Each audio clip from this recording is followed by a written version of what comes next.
Hello guys, जय श्री राम, राम राम, हर हर महादेव।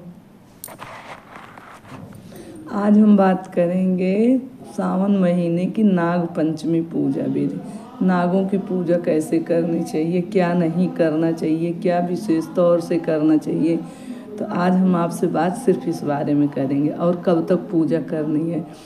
तो guys, आप लोगों को पता ही है कि 9 अगस्त को नाग पंचमी पड़ रही है और 8:30 बजे 9 बजे तक ही पूजा कर लेनी है। नाग देवता की और शिव भगवान की पूजा 9 बजे तक कर लेनी है हम लोगों को। तो चलिए स्टार्ट करते हैं कि नाग पंचमी की पूजा कैसे करनी है। तो 9 अगस्त को सुबह उठ के अपने नित्य क्रिया करने के बाद शिव जी की पूजा सुबह सुबह ही भोले बाबा शिव जी की पूजा करनी है।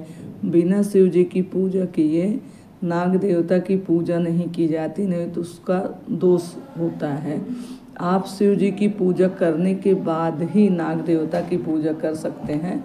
तो सुबह शंकर भगवान को ध्यान करके उनको बेलपत्र, धतूरा, मदार, भांग, फूल, दूध चढ़ाकर उसके बाद भगवान के गले में जो सर्प लिपटे हैं उनकी पूजा करनी है।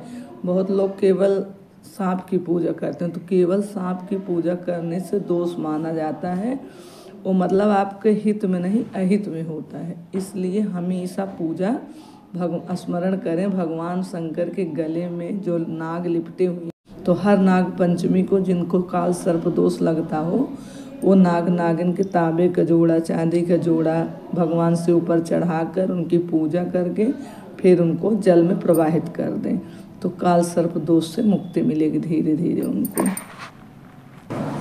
नाग देवता को हल्दी, रोली, अक्षत, कच्चा दूध और फूल अर्पित करना चाहिए।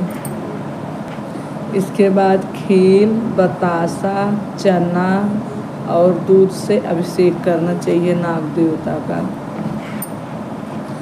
आप घर के मुख्य द्वार पर गोबर, गेरू या मिट्टी से सर्प देवता की डिजाइन बनाकर सर्प देवता को बनाकर रखकर उन्हीं पर पूजा करिए, उन्हीं पे सब चढ़ाइए।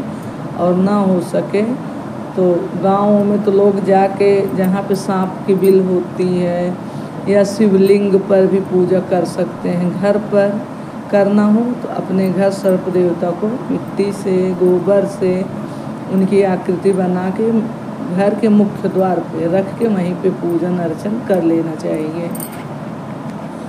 यथाविधि पूजन करने के बाद एक मंत्र है, चाहे मंत्र आप लिख लीजिए, ओम कुरु कुल्लय फट स्वाहा, ओम कुरु कुल्लय फट स्वाहा। इस मंत्र को पढ़ते हुए पूरे घर में जल का छिड़काव करें। इससे घर की निगेटिव एनर्जी दूर होती है और शुद्धता आती है।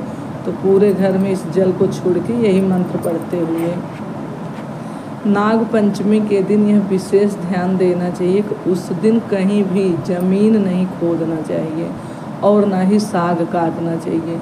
इसका आध्यात्मिक महत्व भी है और इसका साइंटिफिक महत्व भी है। तो इस दिन ये दो काम बिल्कुल भी नहीं करना चाहिए।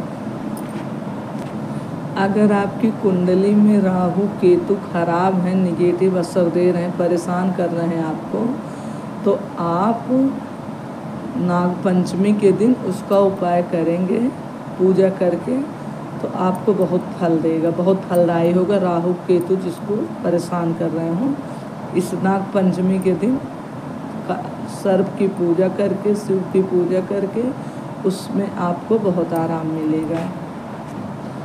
और अगर आपसे हो सके तो नाग पंचमी के दिन ऐसी जगह पे पूजा करिए जहाँ पर शिवलिंग पे सर्प ऐसे बैठे रहते हैं। आप वहाँ पे जल चढ़ाइए, वहाँ पर पूजा करिए। अगर हो सके तो पूरी कोशिश करिए शिवलिंग पर जो सांप बैठे होते हैं उनके ऊपर जल चढ़ाइए, जो सर्प से गिरते हुए शिवलिंग पर गिरते हैं। और तो इसका आपको बहुत फ़ायदा मिलेगा। जिससे कुछ लोग होते हैं उनको सपने में बहुत सर्प आते हैं, कुछ वो बहुत सांप से डरते हैं। ऐसे लोगों का राहु खराब होता है।